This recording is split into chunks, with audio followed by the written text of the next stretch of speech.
అందరికీ నమస్కారం. Welcome to my YouTube channel. ఈ వీడియోలో ముఖ్యంగా వైకుంఠ ద్వార దర్శనానికి సంబంధించిన చాలా కీలకమైన నియమాలు, అలాగే తిరుమల కొండపై ఆఫ్‌లైన్ అకామిడేషన్ పొందాలంటే భక్తులు తప్పనిసరిగా పాటించాల్సిన నిబంధనల గురించి ఈ వీడియోలో పూర్తిగా వివరించబోతున్నాను. కాబట్టి ఈ వీడియోని చివరి వరకు స్కిప్ చేయకుండా చూడండి. ఈ వీడియోని స్టార్ట్ చేసే ముందు నాదొక చిన్న రిక్వెస్ట్ అండి. ఈ వీడియో కింద కనబడుతున్న లైక్ బటన్ అయితే క్లిక్ చేయండి. లైక్ చేయడం వల్ల మరిన్ని ఇన్ఫర్మేషన్ వీడియోస్ చేసేందుకు నాకు మోటివేటివ్‌గా ఉంటుంది. అలాగే సబ్స్క్రైబ్ చేసుకోండి. ఇతర భక్తులతో షేర్ చేయాలని మనస్ఫూర్తిగా అయితే నేను కోరుకుంటున్నాను. ఇక మెయిన్ విషయానికొస్తే 2025 డిసెంబర్ 30వ తేదీ అనగా ఈ రోజు నుంచి ఏకాదశి సందర్భంగా తిరుమలలో వైకుంఠ ద్వార దర్శనాలు ప్రారంభమయ్యాయి. ఈ దర్శనాలు మొత్తం 10 రోజుల పాటు అంటే జనవరి 8వ తేదీ వరకు కొనసాగుతాయి. అయితే ఇందులో ఒక ముఖ్యమైన పాయింట్ ఉందండి. అదేంటి అంటే మొదటి 3 రోజులు అనగా ఈరోజు, రేపు, ఎల్లుండు ఈ 3 తేదీల్లో కేవలం ఆన్‌లైన్ లక్కీ ట్రిప్ ద్వారా ఎవరైతే సెలెక్ట్ అయ్యారో వాళ్ళకి మాత్రమే స్వామివారి దర్శనం అనేది కల్పిస్తున్నారు. అలాగే వీఐపీ బ్రేక్ దర్శనం కూడా కల్పిస్తున్నారు. వీఐపీ బ్రేక్ దర్శనం అంటే వీఐపీలకండి. మనం నార్మల్‌గా ఎమ్మెల్యే లెటర్ పట్టుకొని వెళ్ళి బ్రేక్ దర్శనం చేసుకుంటాం కదా! వాళ్ళకి కాదండి. ఈ విషయాన్ని అయితే మీరు గుర్తుంచుకోవాలి. ఈ 3 రోజులకు లక్కీ ట్రిప్‌లో సెలెక్ట్ అయిన భక్తులు తప్పనిసరిగా కొన్ని నిబంధనలను అయితే పాటించాల్సి ఉంటుంది. అవేంటి అంటే మీరు ఏ తేదీకి, ఏ టైం స్లాట్‌కి దర్శనానికి ఎంపికయ్యారో ఆ తేదీ మరియు ఆ టైం స్లాట్ ప్రకారమే మీకు కేటాయించబడిన రిపోర్ట్ ప్లేస్‌కు చేరుకోవాల్సి ఉంటుంది.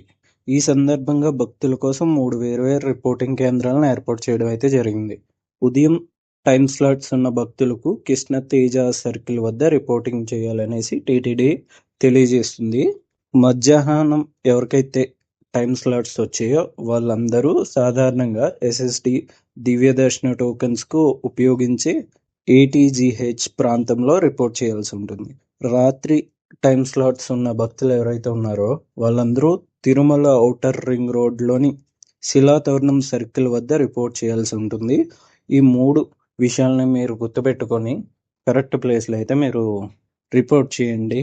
అంటే డిసెంబర్ 30, 31 మరియు జనవరి తేదీల్లో లక్కీ ట్రిప్ ద్వారా ఎంపికైన భక్తులకి టైం స్లాట్ ఆధారంగా వేర్వేరు రిపోర్టింగ్ ప్రదేశాలు కేటాయించారని మనందరికీ తెలిసిన విషయమే. ఈ రిపోర్టింగ్ ప్లేసులకు చేరుకోవడానికి తిరుమలలో అందుబాటులో ఉన్న ఫ్రీ బస్సులను కూడా ఉపయోగించుకోవచ్చు. అయితే మరొక ముఖ్యమైన నిబంధన ఏంటి అంటే మీ దర్శన టికెట్‌పై పేర్కొన్న సమయానికి ఖచ్చితంగా 1 గంట ముందే మాత్రమే క్యూ లైన్ ఎంట్రీ పాయింట్ వద్ద రిపోర్ట్ చేయాల్సి ఉంటుంది. ఈ విషయాన్ని కూడా మీరు గుర్తుపెట్టుకోవాల్సి ఉంటుంది. ఒకవేళ ముందుగా వస్తే మిమ్మల్ని అనుమతిస్తారా లేదా అంటే మీ టైం స్లాట్ వచ్చే వరకు వైకుంఠ కంపార్ట్మెంట్ వేచి ఉండి మీకు కేటాయించిన సమయం ప్రకారమే దర్శనం అనేది కల్పించడం జరుగుతుంది. దాన్ని బట్టి మీరు మీ టైం స్లాట్‌కి ప్రకారం మీరు ప్లాన్ చేసుకొని రిపోర్టింగ్ దగ్గరికి వెళ్ళాల్సి ఉంటుంది. కాబట్టి 3 రోజుల్లో దర్శనానికి ఎంపికైన భక్తులందరూ టైం స్లాట్‌కి గంట ముందు మాత్రమే రిపోర్ట్ చేయడం తప్పనిసరి అండి. ఈ విషయాన్ని మీరు ఖచ్చితంగా గుర్తుపెట్టుకోవాలి.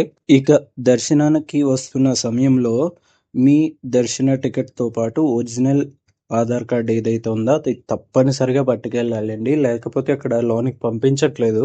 వెరిఫికేషన్ చేసి లోనకైతే పంపించట్లేదు. ఈ 3 రోజులకు సంబంధించిన లక్కీ ట్రిప్ దర్శన టికెట్‌ను ముందు గాని, వెనక గాని మార్చుకునే అవకాశం లేదండి.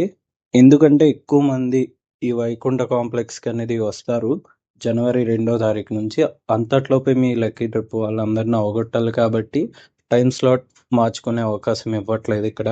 దానితో పాటు ఇంకొక ముఖ్యమైన విషయం ఏంటి అంటే మీ టికెట్‌ను ఇతరుల పేరుతో ట్రాన్స్‌ఫర్ చేయడం కూడా అనుమతించరండి. అంటే ఎవరి ఆధార్ కార్డ్‌తో లక్కీ ట్రిప్‌లో సెలెక్ట్ అయ్యారో ఆ వ్యక్తి స్వయంగా ఒరిజినల్ ఆధార్ కార్డ్ గాని, ఒరిజినల్ ఐడెంటిఫికేషన్ ఐడీతో దర్శనానికి హాజరవ్వాల్సి ఉంటుంది. ఈ విషయం కూడా మీరు గుర్తుపెట్టుకోవాలి. ఇక మిగిలిన తేదీల విషయానికొస్తే అంటే 2వ తారీఖు నుంచి జనవరి 8వ తారీఖు వరకు వస్తే మొత్తం 7 రోజుల పాటు ఎలాంటి దర్శన టికెట్ లేని భక్తులు కూడా నేరుగా తిరుమలకు వచ్చి వైకుంఠం కాంప్లెక్స్ 2 ద్వారా వైకుంఠ ద్వార దర్శనం అయితే చేసుకోవచ్చు. ఇక్కడ మీకు ఎలాంటి ఎస్ఎస్డి టోకెన్స్ అనేవి ఇవ్వరండి. డైరెక్ట్ సర్వదర్శనానికి అయితే మీరు వెళ్ళిపోవచ్చు. నేను ముందు వీడియోలో కూడా నేను ఎస్ఎస్డి టోకెన్స్ జనవరి 8 వరకు రద్దు చేశారన్న విషయాన్ని కూడా నేను తెలియజేశాను. దానితో పాటు కొన్ని టికెట్స్ కూడా రద్దు చేయడం జరిగింది. వీడియో చూడకపోతే నేను పైన కార్డ్స్లో ఇస్తా, చూడండి. ఇక స్పెషల్ ఎంట్రీ దర్శనం టికెట్ల విషయానికి వస్తే, స్పెషల్ ఎంట్రీ టికెట్స్తో పాటు శ్రీవాణి ట్రస్ట్ దర్శనం, టీటీడీ ఉద్యోగుల కోటా దర్శనం ఉన్న భక్తులతో పాటు టికెట్ లేని సాధారణ భక్తులు కూడా దర్శనం అయితే ఈ తేదీల్లో అయితే చేసుకోవచ్చండి. ఇక మరొకసారి చెప్తున్నానండి, డిసెంబర్ 30, 31, జనవరి 1 ఈ 3 తేదీలు మాత్రం లక్కీ డిప్లో ఎవరైతే ఎంపిక అయ్యారో వారికి మాత్రమే దర్శనం ఉంటుంది. 3 రోజుల్లో సెలెక్ట్ కాని భక్తులు ఎవరైతే ఉన్నారో వారు తిరుమలకి అయితే రావచ్చు. కానీ ఆలయ పరిసరాలను విద్యుత్ దీపాలతో అలంకరించిన తిరుమలను వీక్షించవచ్చు. ఆ గుడి చుట్టూరు ప్రదక్షిణలు కూడా చేయొచ్చు. కానీ స్వామివారి దర్శనం మాత్రం చేసుకోలేరు. ఎందుకు అంటే 3 రోజులు ఎలాంటి దర్శనాలు ఉండవండి. ఓన్లీ లక్కీ ట్రిప్ వాళ్ళకి మాత్రమే ఉంటాయి. ఇక చివరి 3 రోజుల విషయానికి వస్తే, జనవరి 6, 7, 8 తేదీల్లో లోకల్ కోటా లక్కీ ట్రిప్ను డిసెంబర్ 29వ తేదీ మధ్యాహ్నం 2 గంటలకు విడుదల చేశారు. సెలెక్ట్ అయిన భక్తులు మొబైల్ నెంబర్కు టైం స్లాట్ అనేది పంపించడం జరుగుతుంది ఫుల్ డీటెయిల్స్తో. ఒకవేళ మీకు మెసేజ్ రాకపోతే ఏం చేయాలి అంటే, మీరు లక్కీ ట్రిప్కు రిజిస్టర్ చేసిన మొబైల్ నెంబర్ ఏదైతే ఉందో దానితో అధికారిక టీటీడీ వెబ్సైట్లోకి వెళ్ళి, బుకింగ్ హిస్టరీలోకి వెళ్ళి సెలెక్ట్ సర్వీస్ సేవా ఎలక్ట్రానిక్ డిప్కి వెళ్ళి డిప్ స్టేటస్ చూస్తే మీకు అక్కడ బుక్ అయిందా లేదా, మీరు సెలెక్ట్ అయ్యారా లేదా అన్నది మీకు తెలిసిపోతుంది. ఈ లోకల్ లక్కీ ట్రిప్లో ఎవరైతే సెలెక్ట్ అయ్యారో వారు జనవరి 6, 7, 8 తేదీల్లో తమకు కేటాయించిన టైం స్లాట్ ప్రకారమే దర్శనం చేసుకోవాల్సి ఉంటుంది. ఇది గుర్తుంచుకోవాల్సిన విషయం. ఇక అకామిడేషన్ విషయానికి వస్తే, మొదటి 3 రోజులు దర్శనం టికెట్ ఉన్న భక్తులకే దర్శనం ఉంటుందన్న మొదటి 3 రోజులు దర్శనం టికెట్ ఉన్న భక్తులకే దర్శనం ఉన్నందున తిరుమల కొండపై ఆఫ్లైన్ రూమ్స్ కూడా కేవలం దర్శనం టికెట్ ఉన్నవారికే ఇస్తున్నారు. ఈ విషయాన్ని మీరు గుర్తించుకొని తిరుమల కొండపై వెళ్ళండి. డిసెంబర్ 30 తేదీ దర్శనం ఉన్న వారికి ఆ రోజే సిఆర్ఓ ఆఫీస్ వద్ద రూమ్ రిజిస్ట్రేషన్ అనేది చేయడం జరిగింది. డిసెంబర్ 31వ తేదీ టికెట్ ఉన్న వారికి ఈరోజు సిఆర్ఓ ఆఫీస్లో రూమ్స్ అనేవి అలొకేట్ చేశారు. అయితే జనవరి 2 నుంచి 8 వరకు టికెట్ లేని భక్తులు కూడా దర్శనం అనుమతిస్తున్నందున ఆ తేదీల్లో సిఆర్ఓ ఆఫీస్ వద్ద ఆఫ్లైన్లో అకామిడేషన్ అనేది అందుబాటులో ఉంటుంది. ఇక ఉత్సవాల విషయానికి వస్తే, డిసెంబర్ 30న ఉదయం స్వర్ణ రథోత్సవం అయితే జరగడం జరిగింది. ఈరోజు ఉదయం డిసెంబర్ 31 ఉదయం చక్రస్థాన మహోత్సవం అనేది జరుగుతుంది.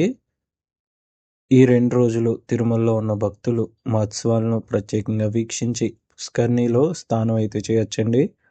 అలాగే జనవరి నెలలో నిర్వహించబోయే ముఖ్యమైన పర్వదినాలు నేను స్క్రీన్ మీద అయితే లిస్ట్ ఇస్తున్నాను, మీరు ఒకసారి చదువుకోవచ్చు.